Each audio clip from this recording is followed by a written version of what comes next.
জয় গুরু বাপ, জয় মা তারা। প্রত্যেকেই আশা করি ভালো আছো, প্রত্যেকে সুস্থ আছো, প্রত্যেকে সৎসঙ্গের সঙ্গে যুক্ত থাকো। আমি শুভঙ্কর শাস্ত্রী। আজকে যে বিষয়ে তোমাদের মধ্যে আলোচনা, প্রত্যেকেই ডেসক্রিপশনে আশা করি দেখে নিয়েছো, এই সাধনা। আজ এই সাধনাটার উপরে মানুষ অনেক আগ্রহী, এই সাধনা সম্পর্কে অনেকে জানতে চায়, কিন্তু ইউটিউবে নানা লোকের নানা মত, নানা মানে কি বলবো, যত মত তত মত কথা। একটা ঠাকুর তো বলেছিলেন, মানে যত নানা লোকের নানা কথা। আদৌ কজন সাধনাটা করেছে সেটাও তার জ্ঞান আছে কিনা, মানে যত লোকে মানুষের মধ্যে একটু ভ্রান্ত ধারণা সৃষ্টি করে দেওয়া, এটা মানুষের পড়া বই পড়া পুঁথিগত বিদ্যা এখানে এসে আওড়ানো কোনো দরকার আমি মনে করি না আছে। সেই কর্ণপিশাচিনীকে এখন তাকে যদি বলা হয় সে বলতে পারবে না। কেউ বলছে নেগেটিভ আর এনার্জি কর্ণপিশাচিনী করলে মানুষ নাকি বলছে, অনেকে বলে 10 বৎসর সঙ্গম করতে চাই যে কর্ণপিশাচিনী সাধনা করলে সাধক নাকি মৃত্যু হতে পারে। আগে এইগুলো যত রকম মানুষের মানে কি বলবো, মানুষের মধ্যে ভ্রান্ত ধারণা, মানে ভুলভাল কথা মানুষকে বোঝানোর একটা আমার অনুষ্ঠান মানে শিক্ষা। আমি যেটা মনে করি প্রত্যেকে সঠিকটা জানুক, প্রত্যেকে বুঝুক, তন্ত্রকে ভালো করে জানুক, বুঝুক, এবং একটা মানুষের মধ্যে যে তার তন্ত্রের যে রিসার্চ বা তন্ত্রকে জ্ঞান, যারা তন্ত্রকে ভালোবাসে, জ্যোতিষকে ভালোবাসে, তারা এই অনুষ্ঠানে তাদের কাছে আধ্যাত্মিকতা, জ্যোতিষ কথা, তন্ত্র কথা মানুষের কাছে পৌঁছে যাক, মানুষ তারা জানুক, যার ধর্মকথা শ্রবণ করুক, এবং কর্ণপিশাচিনী হোক, পঞ্চমুণ্ডী, নানা রকম ভৌতিক সমস্ত রকম কথা তারা যারা জানতে চাইছে আমি অবশ্যই জানাবো। আমার অনুষ্ঠানটি যে যেখান থেকে দেখছো প্রত্যেকে অবশ্যই একটা কথাই বলবো, তবে করো অবশ্যই। প্রত্যেকে কেমন লাগছে অনুষ্ঠান তোমরা জানাও, প্রত্যেকে লাইক সাবস্ক্রাইব অবশ্যই করো। তারা মায়ের কাছে তোমাদের জন্য প্রত্যেকে নাম গোত্র, যারা মায়ের কাছে তোমাদের মনে করছো, তোমাদের সমস্যার কথা জানাতে চাইছো, তোমরা স্ক্রিনে দেওয়া যে নাম্বারটি আছে এটি আশ্রমের নাম্বার।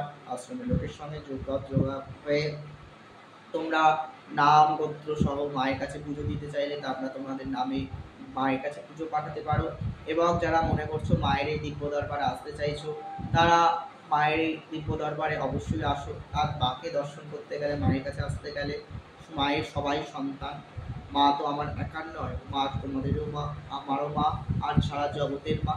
তাই মায়ের কাছে তুমি আসলে, তার জন্য অনেকে ভাবতে পারে যে টাকা পয়সা না, আমি আমার সঙ্গে যদি আমার দর্শন করতে চাও বা আমার দেখা করতে চাও বা আমার সঙ্গে কথোপকথন করতে চাও, তবে পয়সা আমি নিই। আদার্স ওয়াইজ আমি কার থেকে পয়সা জন্য করি না। দ্বিতীয়ত হ্যাঁ, কাজ করতে গেলে আমার যেটা পারিশ্রমিক সেটা তো আলাদা বিষয়। তো মায়ের কাছে তোমরা যারা মনে করছো মায়ের কাছে আসতে চাইছো, আসো, মাকে তোমার মনের কথা জানাও। বা এইটাই আমি মায়ের কাছে তোমাদের জন্য বলি, মা তোমাদের জীবনে ভালো করুক, সুস্থ থাকুক। প্রত্যেকে অনেকে তো বশীকরণ দিচ্ছে, ধ্যানা টানা, অনেকে নানা প্রবলেম থাকে, তো তান্ত্রিক জ্যোতিষ করেছো কিন্তু রেজাল্ট হচ্ছে না, তুমি ওনাকে জানাও, মা করুণাময়ীকে জানাও, তোমার দেখলে সমস্যা আস্তে আস্তে হচ্ছে, ভালো থাকবে।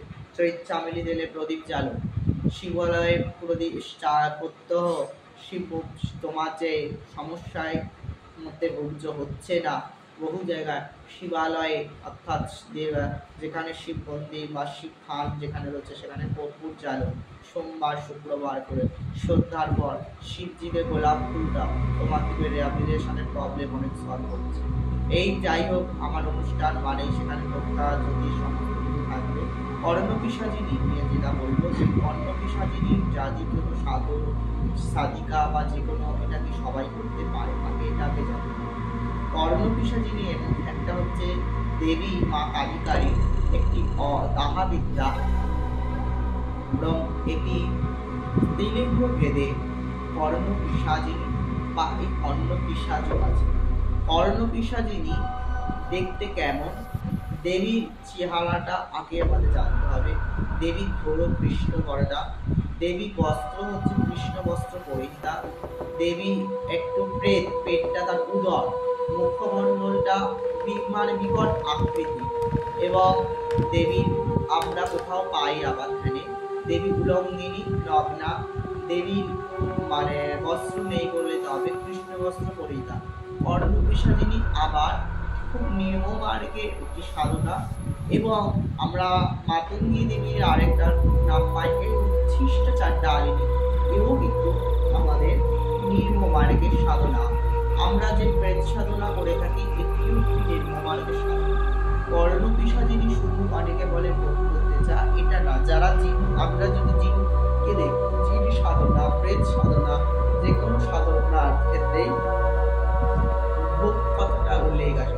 প্রেত আমাদের করতে গেলে প্রেত পিশাচ যে কোনো জিনিস তারা কখনোই এটা কিন্তু ওরা নেগেটিভ ফিল, তারা সাধক সাধিকা বা যে কোনো একটা প্রাপ্ত তার যদি কাউকে ভালো লাগে তার কর্ণপিশাচিনী অনেক রকম হয়, একরকম হয় না, 5 রকমের আমরা কর্ণপিশাচিনীকে উল্লেখ পাই।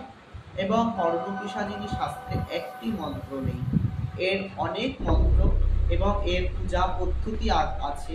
শুধু মন্ত্র পড়লেই, শুধু জপ করলেই হবে না, দেবীর আহ্বান করতে গেলে দেবীর তার ধাক্কা দিবে। কর্ণপিশাচিনীর ধ্যান আছে, সেই কর্ণপিশাচিনীর ধ্যান পাঠতে হবে, কর্ণপিশাচিনীর যন্ত্র অঙ্কন করতে হবে এবং কর্ণপিশাচিনীর বিধিবৎ ভোগ, সেই ভোগ দিতে হবে। এখানে ভোগ দেবীর অনেক কিছু হতে পারে, আমাদের শরীরের পঞ্চমল এটা তো আছে, ভোগ নিতে হবে। এছাড়া যে সাধনা করবে, যে এই সিদ্ধিলাভ করবে, সে নিজ হাতে রান্না করা এরকম ভোগ দেবীর উদ্দেশ্যে করতে হবে।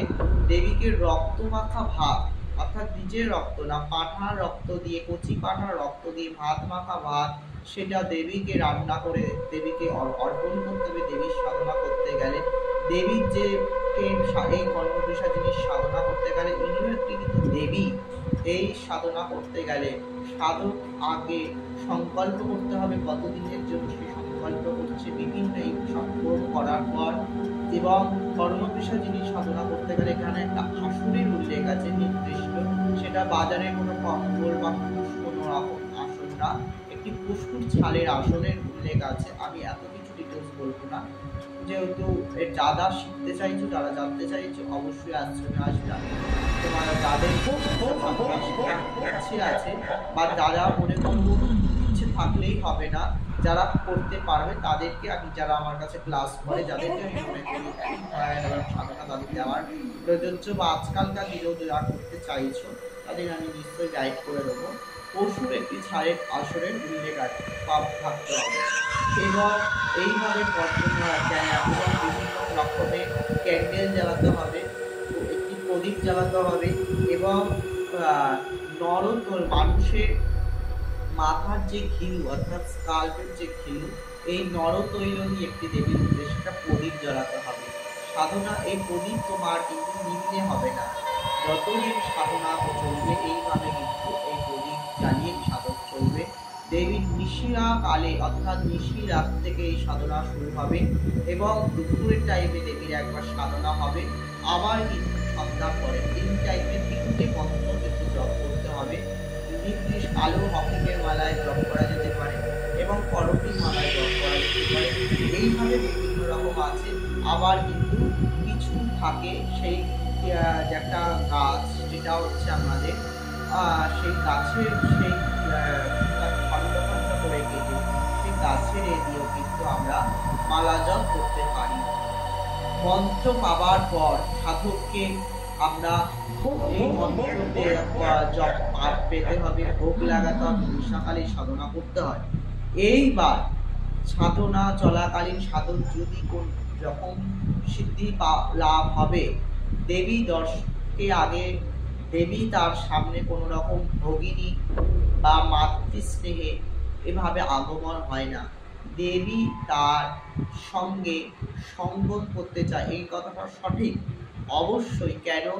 এবং সাধক দেবী মৈথনে তুষ্টা, সাধকের সঙ্গে সাধক বসে থাকা অবস্থায় তার লিঙ্গের সঙ্গে দেবী মৈথন ক্রিয়ায় লিপ্ত হয় এবং দেবীকে প্রসন্না করতে হয়। এবং দেবী আমার কাছে, তোমার কি বলবো, প্রেমিক তোমার প্রেমিকা যেরকম ভাবে আসে, ঠিক সেরকম দেবী তোমার কাছে তোমার স্ত্রী হিসাবে থাকতে চায় এবং দেবী তোমার যত তোমার টাকা, তোমার মনের ইচ্ছা, শুরুতে কর্ণপিশাচিনী মানে কানে কানে তোমার সব কথা ভবিষ্যৎ বলে যাবে এইটুকুই নয়, কর্ণপিশাচিনী সে সিদ্ধি লাভ করেছে, তার কাছে সে যদি মনে করে সে চাইলেই একটি হাতে মনে করলো এই মুহূর্তে তার কাছে একটা আপেল খেতে ইচ্ছা করছে, এই মুহূর্তে তার কিছু টাকার দরকার, সে কোথা থেকে না কোথা থেকে কিন্তু সে দেবী জোগাড় করে দেবে, সে সম্পূর্ণ তার দায়িত্ব। এই কর্ণপিশাচিনী সাধনা করতে গেলেও কিন্তু বিভিন্ন ভয় ভীতি বা বাধা আসে, বিশেষ সেইটা তো আছে, কিন্তু যেখানে সাধনা করবে এই সাধককে সেখানেই শুতে হয়, সেখানেই কিন্তু বদ্ধ ঘরের মধ্যেই কিন্তু নিয়ম আছে, একটা দ্বার, সেখানে মলমূত্র আমাদের তন্ত্রে অনেকে বলছে ত্যাগ করতে হয়, তন্ত্রের দ্বারা আমরা যদি আগেকার দিনে পুরাণে যদি পাই, কেউ বলছে মলমূত্র ওখানেই ত্যাগ করা, আরে বাবা সাধনা যখন চালু হয়, যখন তার সেই দিব্যমার্গে সেখানে মলমূত্র সব কিছুই স্তম্ভন করে দেওয়া যায়, সেটা কিন্তু একটা মন্ত্র, সেগুলো মন্ত্র থাকে। যেমন আগেকার দিনে যে গুরু বামদেব বাবা আরো যে মহান ঋষিরা যে সাধনা করছেন যুগ যুগ কেটে আছে, তারা কি দিনের বেলাটা বসছে সাধনা করতে, রাতের বেলাটা এক টাইমে বসছে, তারপরে গিয়ে মলমূত্র ত্যাগ করে আসছে, এরকম কি কোথাও পেয়েছো? নিশ্চয়ই না।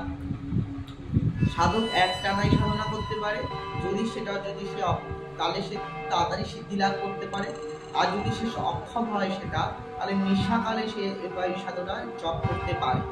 আর এইবার ব্যাপারটা কি, যদি কেউ মলমূত্র ত্যাগ সেগুলোকে মন্ত্র জানতে হয়, সেইগুলোকে জপ ত্যাগ অক্ষুণ করে দিলে তার কাছে এই মলমূত্র এসব কিন্তু সে তার ওই যে সাধনা কর্মাদিন সব অলরেডি স্তম্ভন হয়ে যায়, তার ওই সব খাওয়া দাওয়ার প্রতি সবকিছু যে খিদে বলে লালসা কোনো কিছুর প্রতি আর থাকে না, যেমন যার চিন্তাটাই থাকবে এই সাধনায় সিদ্ধি লাভ করা, এবং দেবীকে এই আমাদের শরীরে যেমন নাকের মল, এই মল বলতে পঞ্চমলের কথা উল্লেখ পাওয়া যায়, সেখানে নাকের মল আমাদের শরীরের পিছুটি আমাদের কি বলবো জীবের যে ছালের যে মলগুলা এবং মলমূত্র, এই সমস্তই দেবীকে কিন্তু আমাদের নিক্ষেপ করতে ভোগ হিসাবে বা দেবীকে পূজায় লাগে। তুমি যে দেবীকে সাধনা করতে গেলে নিজের অল্প একটু মল এবং মূত্র কানে একটু লাগাতে হয় এবং এইখানে একটু লাগিয়ে এইভাবে মন্ত্র জপ করতে হয়, এই মন্ত্রকে বাঁ হাতে জপ করতে হয়। এইবার যদি এই মন্ত্রকে দাঁড়িয়ে জপ করা যায় এবং তাহলে কিন্তু খুব তাড়াতাড়ি সিদ্ধি লাভ হয়। এইবার যাই হোক সিদ্ধি লাভ হবার পর সাধককে যদি মনে করে যে কর্ণপিশাচিনী সে সাধনা করার পর দেবী তার কাছে শরণাপন্ন হন এবং সে কিন্তু দেখা যায় সাধককে কিন্তু একটা বিশাল পাওয়ার দেয়। পরবর্তীকালে কেউ যদি মনে করে এই সাধক সে যে আর রাখতে চাইছে না বা এর হাত থেকে মুক্তি পেতে চাইছে, সে ভোগ করছে, সে ব্যাপারে সংসার ধর্ম করতে চায়, এরকম যদি তার চিন্তা ভাবনা থাকে ভাবছে, তাহলে সেই মন্ত্রকে কদলীপত্রের মধ্যে সেই মন্ত্রকে লিখে গঙ্গায় বিসর্জন করতে হয় এবং দুর্গা সহস্র নাম যজ্ঞ করতে হয়। তারপরে কিছু ভৈরব ক্রিয়া আছে সেগুলোকে করতে হয়।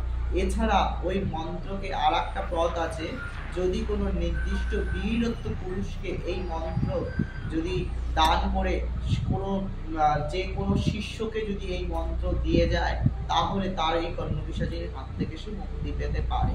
এবং কর্ণপিশাচিনীর হাত থেকে মুক্তি পাওয়ার জন্য সে যদি নরসিংহ কবচ ধারণ করে পরবর্তীতে, তাহলে কিন্তু সেই কর্ণপিশাচিনী তার আর কোনো ক্ষয়ক্ষতি করতে পারে না। সময় যে নাই এইগুলো আলোচনা করতে গেলে অনেক আরো গভীর হয়ে যায়, তাই তো বলে যাই আমি ছিলাম, আমি থাকবো। জয় গুরুবাম, জয় মা।